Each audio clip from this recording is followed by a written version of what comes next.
ഇന്നത്തെ അറിയിപ്പുകൾ. കർഷകർക്ക് PM കിസാൻ സമ്മാൻ നിധി പദ്ധതിയുടെ 19ാം ഗഡു തിങ്കളാഴ്ച അനുവദിക്കും. 9.8 കർഷകർക്കായി 22,000 കോടി രൂപയാണ് ബാങ്ക് അക്കൗണ്ടുകളിലേക്ക് നേരിട്ട് കൈമാറുക. കർഷകരുടെ വരുമാനം വർദ്ധിപ്പിക്കാനുള്ള സർക്കാരിന്റെ ശ്രമത്തിന്റെ ഭാഗമായാണ് PM കിസാൻ സമ്മാൻ നിധി പദ്ധതി പ്രഖ്യാപിച്ചത്. പദ്ധതി പ്രകാരം ഓരോ ഗുണഭോക്താവിനും ഓരോ 4 മാസം കൂടുമ്പോഴും 2,000 രൂപ വീതം ലഭിക്കും. വർഷം 3 തുല്യ ഗഡുക്കളായി 6,000 രൂപയാണ് വാർഷിക ആനുകൂല്യമായി ലഭിക്കുക.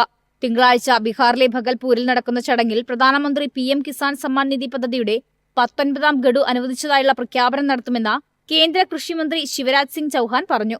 19ാം ഗഡു കൂടി നൽകുന്നതോടെ PM കിസാൻ പദ്ധതി പ്രകാരം സർക്കാർ കൈമാറുന്ന തുക 3.68 ലക്ഷം കോടി രൂപയായി ഉയരും. 2019 ഫെബ്രുവരിയിൽ ആരംഭിച്ച PM കിസാൻ ലോകത്തിലെ ഏറ്റവും വലിയ DBD പദ്ധതിയാണ്. വിത്തുകളും വളങ്ങളും വാങ്ങുന്നതിനുള്ള കർഷകരുടെ ചെലവുകൾ വഹിക്കാൻ കർഷകരെ സഹായിക്കുന്നതിനാണ് ഈ പദ്ധതി. News desk MyFin TV. പുനരുപയോഗ ഊർജ്ജ റെഗുലേഷൻ ചട്ടങ്ങൾ രൂപീകരിക്കുന്നതിന് അഭിപ്രായങ്ങൾ അറിയിക്കുന്നതിനുള്ള തീയതി നീട്ടി. ചർച്ചാരേഖ കമ്മീഷൻ വെബ്സൈറ്റിൽ പ്രസിദ്ധീകരിച്ചിട്ടുണ്ട്. 2025-26 സാമ്പത്തിക വർഷം മുതൽ പ്രാബല്യത്തിൽ വരേണ്ട ചട്ടങ്ങൾ രൂപീകരിക്കുന്നതിന് മുന്നോടിയായുള്ള ചർച്ചാരേഖ കമ്മീഷൻ വെബ്സൈറ്റിൽ പ്രസിദ്ധീകരിച്ചിട്ടുണ്ട്.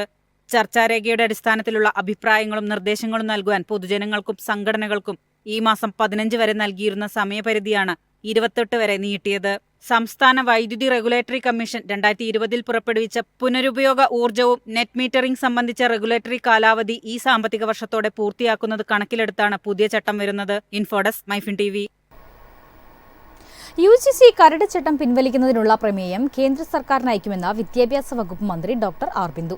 കേരളം, തമിഴ്നാട്, കർണാടക, തെലങ്കാന സംസ്ഥാനങ്ങൾ സംയുക്തമായി കരട് ചട്ടം പിൻവലിക്കണമെന്ന് ആവശ്യപ്പെടും.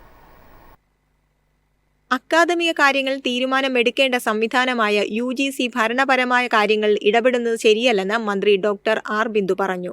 ഗ്രാമീണ മേഖലകളിലടക്കം ഉന്നത വിദ്യാഭ്യാസ സ്ഥാപനങ്ങൾ അനുവദിച്ച് അടിസ്ഥാന സൗകര്യങ്ങളും സ്കോളർഷിപ്പുകളും അനുവദിച്ചാണ് സംസ്ഥാന സർക്കാരുകൾ പ്രവർത്തിക്കുന്നത്. വൈസ് ചാൻസലറെ തീരുമാനിക്കുന്ന കമ്മിറ്റികളിലടക്കം സംസ്ഥാനങ്ങളുടെ പ്രാതിനിധ്യം ആവശ്യമില്ല എന്ന നിർദ്ദേശം ഫെഡറൽ തത്വങ്ങളുടെ ലംഘനമാണ്. കേരളം, തമിഴ്നാട്, കർണാടക സംസ്ഥാനങ്ങൾ കരട് ചട്ടങ്ങൾക്കെതിരായ അഭിപ്രായം പ്രകടിപ്പിച്ചു കഴിഞ്ഞു. പഞ്ചാബും ഛത്തീസ്ഗഡും ഈ വിഷയത്തിൽ ആശങ്ക അറിയിച്ചിട്ടുണ്ട്. ഇതിന്റെ തുടർച്ചയായി ഹൈദരാബാദിൽ നടക്കുന്ന ദേശീയ കൺവെൻഷനിൽ കൂടുതൽ സംസ്ഥാന ഗവൺമെന്റുകൾ UGC കരട് ചട്ടത്തിനെതിരായ നിലപാട് പ്രകടിപ്പിക്കുമെന്നാണ് കരുതുന്നതെന്നും വിവിധ സംസ്ഥാന മന്ത്രിമാർ പറഞ്ഞു.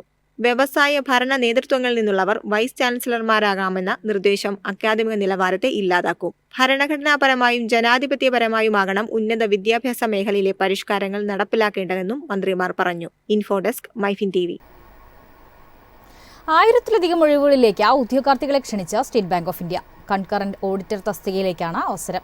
യോഗ്യരായവർ മാർച്ച് 15-നകം അപേക്ഷിക്കണം. 1194 ഒഴിവുകളിലേക്കാണ് നിയമനം. SBIയിൽ നിന്നും സഹകരിച്ച് പ്രവർത്തിക്കുന്ന ബാങ്കുകളിൽ നിന്നും കരാർ അടിസ്ഥാനത്തിൽ ജോലി പൂർത്തിയാക്കിയവർക്കാണ് അവസരമുള്ളത്.